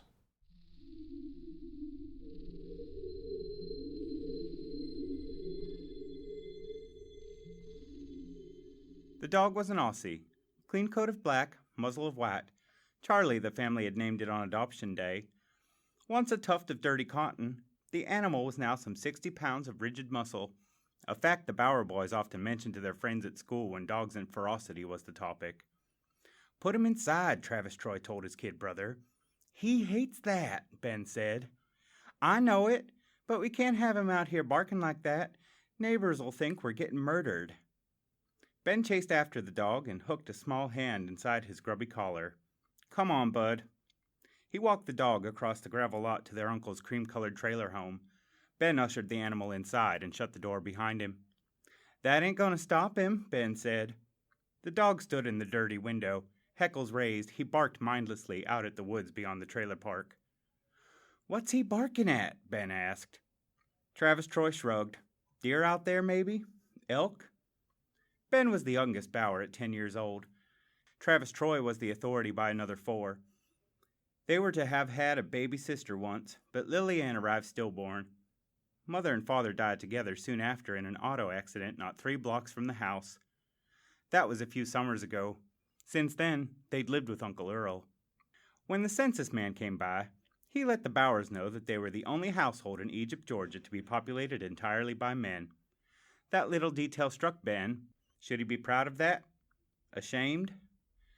"Damn summer heat," Travis Troy said, cracking open a can of Budweiser.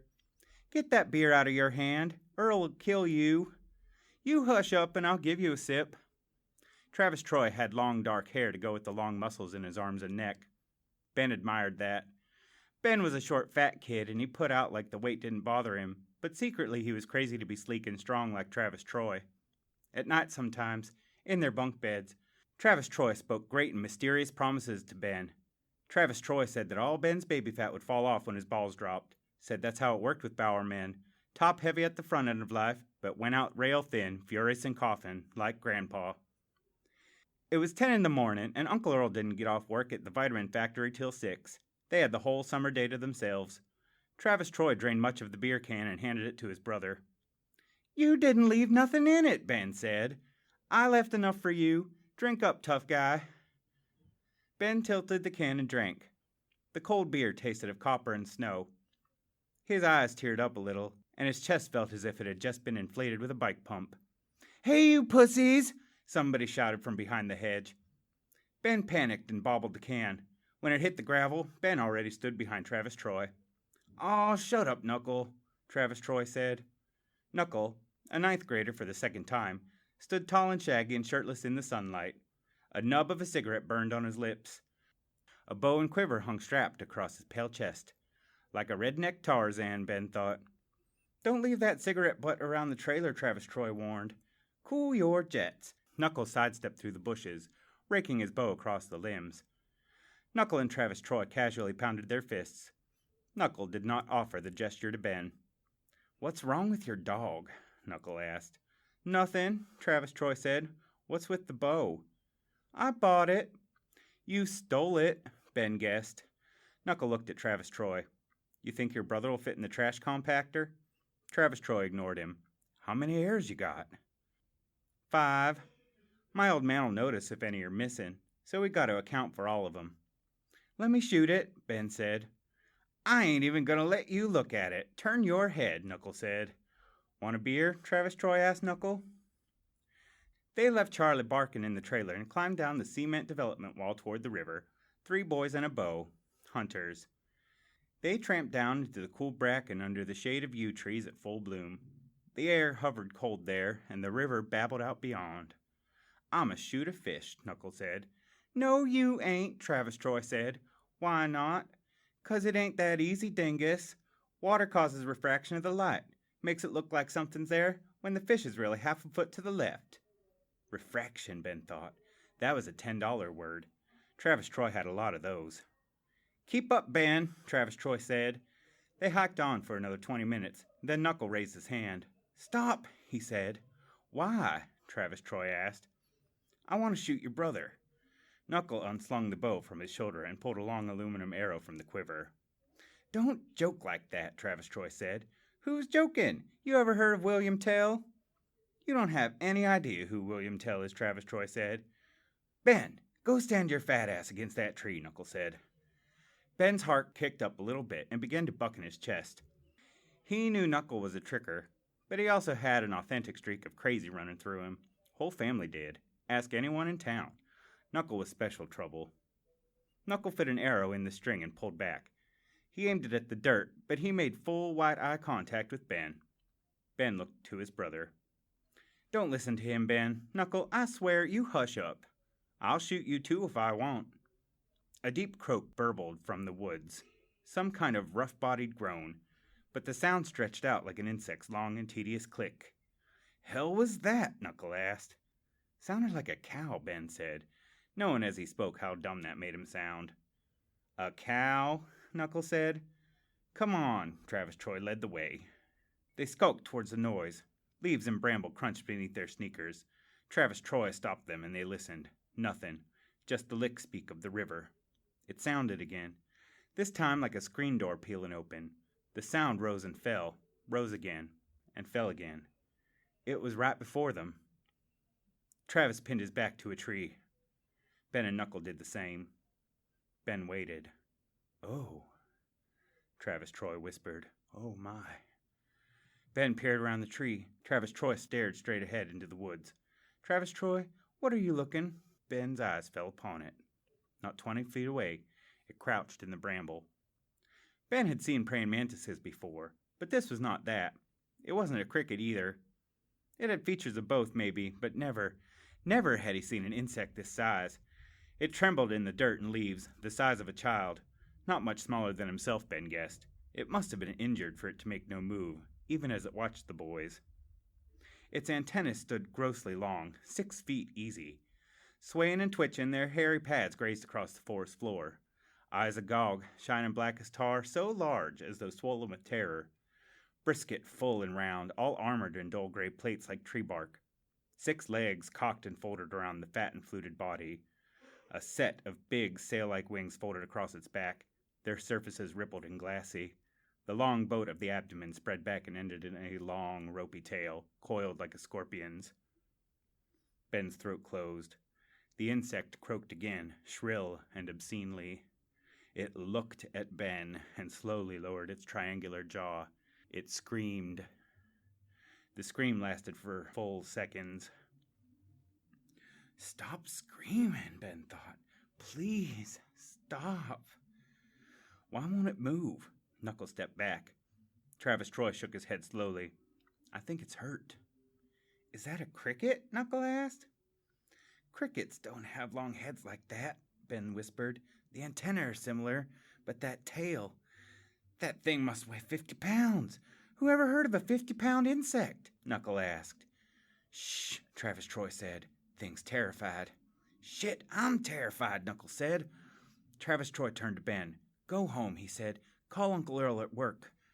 Knuckle loosed an arrow on the creature, and the bolt sank halfway into its belly. The creature cranked its great head up and bellowed again, into the trees, into the sky. Ben slapped his palms over his ears, anything for it to stop. The thing cast its head side to side, terrible wet mouth agape, openly screaming its grinding cords. The arrow shook and waved in its thorax. The insect looked at the boys and bleated, honked at them fiercely. It made no move save to pump its face in their direction, shrieking again and again at its murderers. Ben turned away. He nearly ran, but he thought of his brother. Would he follow? Would Travis Troy call him a coward? The sound finally died, and Ben hugged his chest. He glanced back towards his brother and tried not to look at the creature. Travis Troy pushed Knuckle to the ground. The bow fell from Knuckle's hands. "What'd you do that for, you psychopath?" Travis Troy hollered. "Thing's a monster," Knuckle said. "I'm putting it out of its misery. Sides, we'll be famous. Get our picture in the news." Travis Troy shook his head and looked back at the bug. The thing seemed to move slower now. Colorless fluid, thick as olive oil, pushed from its wound. The insect dragged its face across the ground. Leaves caught on its eyes. "See, I killed it," Knuckle said. Travis Troy looked at Ben. "Let's get out of here," he said. "Knuckle, go get your arrow if you want it." "I ain't going near that thing," Knuckle said, walking away from the monster. Travis Troy took up the bow and quiver, saying only, "You ain't carrying this. You just lost the privilege." They walked and argued on their way back toward the house. Knuckle carried on about fame, while Travis Troy told him he was an a-hole. Ben said not a word. Best to let these bigger kids have it out amongst themselves. Travis Troy had it under control anyway. "You know what that was?" Knuckle asked to no one. "It was a locust. God sent them before to devour the earth, and here they are again." Ben kept his head down and walked on until he bumped into Travis Troy. "What'd you stop for?" he asked. They'd all stopped. There were 4 of them, all crouched and poised at the boys, like lion cubs ready to pounce. Their long forelegs bent beneath them in the dirt. Travis Troy put a flat hand on his brother's belly. The locusts twitched their heads back and forth like they couldn't control it. Severe shivers rattled the locust spines. Their brittle exoskeletons trembled with anticipation. Their bulbous black eyes shook. Simultaneously, the insects stood up on their spindly hind legs. They chittered as if in discussion. Their shining jaws looked as long and sharp as traps. "Go!" Travis Troy said. Ben thought Travis Troy had lost his mind and was speaking to the bugs, as if they were pets, dogs. "Go!" Then Travis Troy gave a hard push on Ben's belly, and Ben realized he was speaking to him. Travis shouted, "Go!" Ben twisted away and ran from the trees, toward the fields of standing yellow cane bordering the river. Ben raised his hands and blocked his face with his forearms. Panicked, he plunged into the tall stalks. He ran and pushed forward. Tears streaked down his red face. He coughed and choked and forgot how to breathe. His mouth filled with cottonweed. Distantly, someone shouted his name. His brother shouted his name. Ben turned and was mauled by a locust. Its heavy arms swatted at him, pulled him to the ground. Ben shrieked and cried, and his brother repeated his name into his face. "Ben! Ben! Ben!" Ben opened his eyes. It was Travis Troy. His brother had found him and saved him. Travis Troy pinned him to the ground, knees on his chest. "Be quiet, Ben. Hush." Ben quit sobbing and looked into his brother's face. "Where's Knuckle?" Ben sniffed. "I don't know," Travis Troy whispered. "Let's get home." Travis Troy rolled off Ben and stood. Ben hauled himself up and held onto his brother's hand. "Travis!" Knuckle screamed from somewhere. "Travis!" It sounded as if Knuckle was bawling. His voice gurgled and pleaded, "Travis! They're stinging me! Travis!" There! The voice shut off. Ben opened his eyes. A figure stepped through the cane toward them. It was Knuckle. He wore a locust on his back. It clung there between his shoulder blades. Green forelegs scissoring tightly around Knuckles' face. The tail wrapped around Knuckles' throat. Some kind of stinger implanted itself deep and clean into the skin of his throat. Knuckles' face swelled as he walked. Before Ben's eyes, Knuckle became unrecognizable, became a monster himself. The swelling closed Knuckles' eyes and mouth. His cheeks puffed out to the point that they overcame and absorbed his nose. It looked like his own head was swallowing his face. His skull swelled to the size of a basketball and bigger. The pop of bones sounded like tree limbs snapping. Knuckles' arm waved as he stumbled about like a toddler. The hands, Ben noticed, were each swollen to the size of dinner plates. Fingers could not be distinguished. Knuckle twisted and fell. He lay still and disfigured in the cane. The locust rattled and uncoiled its tail. They killed him. I have now seen someone be killed, Ben thought. Travis Troy and Ben sprinted together through the cane. Travis Troy hauled Ben along. They stumbled into the river, the cold water suddenly up to Ben's chest. Travis Troy pushed him forward, commanding him to swim. Ben quit thinking. He committed himself to the river and to the swiftness of the current. He let it take him. All he could try to do was keep his head above water. River water filled his ears, clogged his senses. It filled his shoes and tried to pull him under like weights. He flailed, and the river took him. His heartbeat shot up into his head. The blood pounded in his temples like hammer strokes. This was panic. This was shock. His head filled with pressure and with pain. He tried to breathe but sucked in only another lungful of cold water. Something deep inside his brain knew what was happening. He realized he was only a moment from blacking out and disappearing forever. No oxygen, no brain, no life, no questions. Ben flapped his arms a final time and pushed his face from the water and inhaled as deep as he could. This was his final moment. He didn't understand how it had happened so quickly. Why him?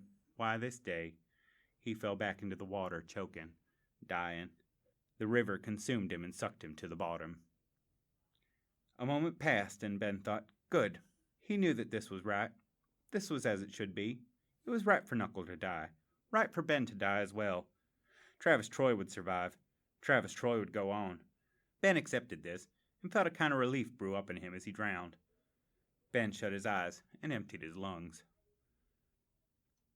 The priest had closed out Ben's little sister's funeral by looking directly into Ben's eyes and saying, as you pray for Lily Ann, know that she is with God, and she prays also for you. Ben liked that. He liked the idea of a little baby sister praying directly into God's ear for Ben and Travis Troy. Hands clamped down around the hinges of Ben's jaw and jerked his head up, trying to rip his head from his shoulders. Ben opened his eyes and saw the dark swimming shade of Travis Troy wrestling him up to the surface. Travis Troy tore at him and forced him upward. Travis Troy wrapped his arms across his brother's belly and hauled him toward the sunlight. Travis Troy kicked as though in a frenzy. They broke the surface screaming. Together they pushed toward the far side. They scrabbled and panted in the clay. Ben's vision tuned in and out. He vomited water into the mud. They lay on their backs, mouths open to God. Just two brothers on a riverbank. Ben had never wanted more to fall asleep. Come on, Travis Troy said, rolling onto his stomach. He pushed himself to his feet. His hand sank to the wrist in the mud. The locusts clicked again, buzzing from somewhere, everywhere. The sound filled the woods. Where are they? Ben asked. They looked back across the river at their homeland, the woods of West Georgia. Together, hundreds of locusts leapt up into the air above the cane. A tide darkened the sky. Ben could not guess their number. All the size of dogs or bigger. The buzzing shook Ben's skin and pierced his brain. Come on! Travis Troy grabbed his brother and pushed him up, and they ran into the hills. They ran through the fields, the buzzing everywhere, only increasing in volume. Don't look back! Travis Troy shouted. They ran up the undulations of green grass, Ben sopping blue jeans, throwing water and piss. They ran toward a long plain of grass and the empty interstate beyond that. The filling station stood old and abandoned 100 yards away. Ben followed Travis Troy. The buzzing of the creatures rang out impossibly loud. They reached the gas station and Travis Troy tore open the door. Ben glanced backwards and witnessed a great current of locusts, all in size comparable to himself. They swept down from the sky like black sand pouring from the sun. Their clacking and buzzing sounded to Ben as if a power line were running through his head. A chestnut-colored yearling rolled and seized in the field, hooves aflutter. The horse battled with a trio of locusts that stabbed and pried at its back. Travis Troy shut the door. Abandoned, the interior of the filling station was stripped almost bare. The skeletal racks were empty, the counters clear. A layer of dust caked the floor. The brothers crowded in the old bathroom and bolted the door shut. The bolt fell apart in Travis Troy's hands. Ben cried into his wrists. Travis Troy leaned against the door and slid down, panting hard. At his parents' funeral, Ben waited for the priest to say that his mother and father were in heaven praying for Ben. He never said it. The priest closed it out differently, in some other way Ben could not now remember. Afterward, Ben gathered the courage to approach the priest and ask him. Oh yes, the priest said. All of our family members that have passed on pray to God on our behalf, and He listens. All pray on our behalf. Ben imagined his whole line of mysterious ancestors all kneeling in heaven, all praying for Ben and his brother. Does the plea of those that were closest to you carry more weight? Is the prayer of your mother worth more than the prayer of your grandmother? Is your number of dead proportionate to how blessed you become? When Ben awoke on the bathroom floor, Travis Troy handed him the heavy porcelain lid from the toilet tank. "Take this," he said. "You swing it and bash him if you need to." "Where are you going?" Ben grabbed his brother's hands. "Gonna try and find the office phone, call Uncle Earl. Even if I can just leave a message, he can come and find us. We can't just stay here." "There ain't gonna be an office phone," Ben said. "Maybe there will be." "Ain't you scared?" Ben asked. "Hell yes I am," Travis Troy said. "But remember what John Wayne said." "What?" "Courage is being scared to death and saddling up anyway." Ben burst into tears. "I'm taking the bow." Travis Troy rubbed his brother's head. "I'll be back real soon. Don't open this door for nothing, understand?" Ben nodded. Travis Troy put his ear to the door. "What do you hear?" Ben sniffled. Travis Troy shook his head. "Nothing." He turned the knob and pulled the door open a crack. He peered out into the emptiness of the gas station. "I'll be right back." Travis Troy slid out the doorway and Ben shut it behind him. Ben applied his shaking hands to the door and held it shut. His chin trembled. He swallowed. "Buck up. You're with Travis Troy. You're okay. Just count. Just count." Ben began slowly. 1, 2. He glanced back at the dark bathroom for something with which to bar the door. There was nothing. Filthy toilet, filthy floor, old cigarettes and a plastic lighter lay in the dry sink. He counted. When he made it to 150, something banged heavily outside the door, as if something large had crashed on the floor. Another crash. Something pounded on the door. Ben screamed aloud. "Ben! Open it up!" Travis Troy pushed on the door. Ben stepped back and the door swung open. Travis Troy fell in and turned and slammed the door behind him. Travis Troy shook and trembled. Instantly, Ben knew he wasn't right. "What happened?" Ben took to shaking as well. Dark red blood ran out of Travis Troy's nose and ears in straight lines. He had neither the bow nor the quiver. Travis Troy stared at his hands. His face began to purple. Terror rose in his eyes. His throat swelled as if it were inflating. He screamed. He looked at Ben and screamed. In the gas station bathroom, the brothers panicked together. They both knew Travis Troy had been stung and was now going to die. Travis Troy convulsed. His chest pumped like a bellows. He looked as if he were straining his jaw.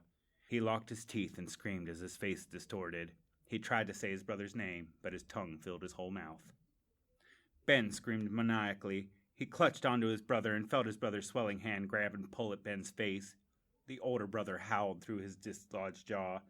The bones in his face popped audibly. Travis Troy's final moments would be grotesque and agonizing.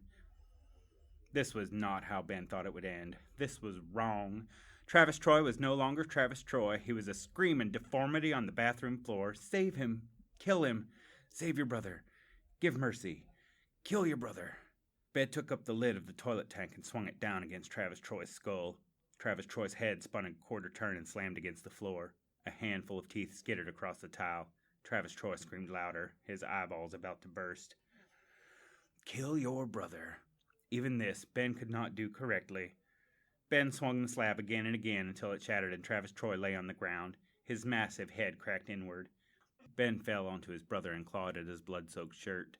He struck his face against his dead brother's chest and screamed and sobbed and wanted nothing more than to be dead with him, to go where he had gone.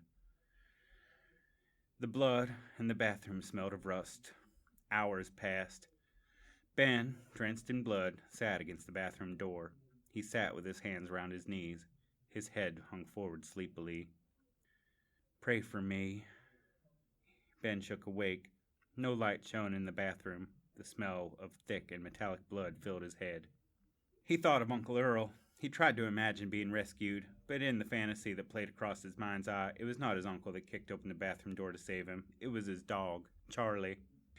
He imagined his great dog attacking the locusts, snapping and growling at them as he raced across the river to find his boys. If any dog could do such a thing, could brave such a hell, it would be... No, Ben could not finish the thought. Ben knew in his true heart that his simple, eager dog was still trapped in the trailer where he'd been left, barking helplessly, or dead somewhere, swollen up and broken, just like Travis Troy. Ben stood and took slow, cautious steps to the bathroom sink. He bumped into it and scraped his hand along the bowl. He rubbed the porcelain and found the old dry cigarette butts and the rusty plastic lighter. He took it up and rubbed his thumb against the wheel. He'd seen Knuckle use a lighter before. How did it work? He flicked it again and again. each time causing a stir of blue light. Finally, he flicked it and held the button. An inch of quivering flame stood from the mouth of the lighter. In the mirror, Ben looked like a wild animal. His face was covered in dirt and blood and streaked with tears. It looked like war paint. He turned and cast the light onto his brother's body. Travis Troy, helpless for the first time ever. Ben looked away. The walls were filthy and blood-spattered. Graffiti was scrawled on the tiles, most of it illegible, except for before him, at eye level. Someone had scrawled the words, "You go to hell, hell, hell. You go to hell, hell, hell." A sound like the buzz and snap of electricity rattled from the doorway. Something sharp and wiry brushed his cheek. Ben turned and dropped the lighter. In the last moment of light, he saw the long antenna questing through the cracked doorway. The thin door glided open. Ben scurried backward on the floor. He crab-walked over to his brother's slick and stiffening body. His hand slipped on the heavy shards of porcelain that had once been the tank lid. He backed up against the wall. The locusts buzzed and clacked before him in the dark. He could not see, only guess how many crouched before him. His hands curled around two sharp chunks of porcelain. "Pray for me." Like a Tau puzzle being solved, the thought slid and locked into position in his head. You were made for this. This is you.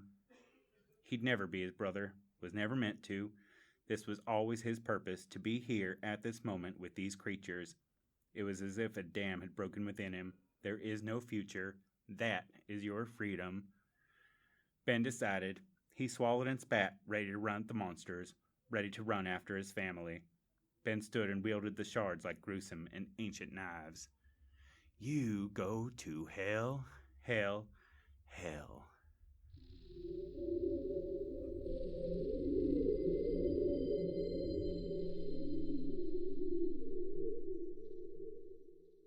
That was Lane Kareska's The Hunters, as read by our own Scott Silk. Scott Silk spends long days staring into the dark heart of corporations and is forbidden to speak about what he sees there. In his spare time, his interests include reading, writing, urban gardening, tattoos, cartoons, seeing how long he can let his hair grow, and not wearing pants. Originally from rural western Pennsylvania, he now lives in Brooklyn with his girlfriend, 2 cats, and a collection of houseplants. He can sometimes be found babbling about speculative fiction and his other interests on Twitter, at ScottSilk13. That will be our show for the evening, Children of the Night. Make sure to tune in next week. We'll have 3 more stories from you, from Leslie Baum, Diane Auerbach, and Brendan Wilhelm. Visit our Patreon page in the links below, and don't forget to like us on iTunes or Acast or wherever you found our podcast. Our show was produced by our editor, Scott Silk, and theme music by Diane Severson. Join us again next week for another episode of Tales to Terrify. This presentation has been brought to you by the District of Wonders Network, dedicated to podcasting the finest genre fiction. You can learn more about the District of Wonders and their many literary productions at their website, www.districtofwonders.com. Thank you for listening.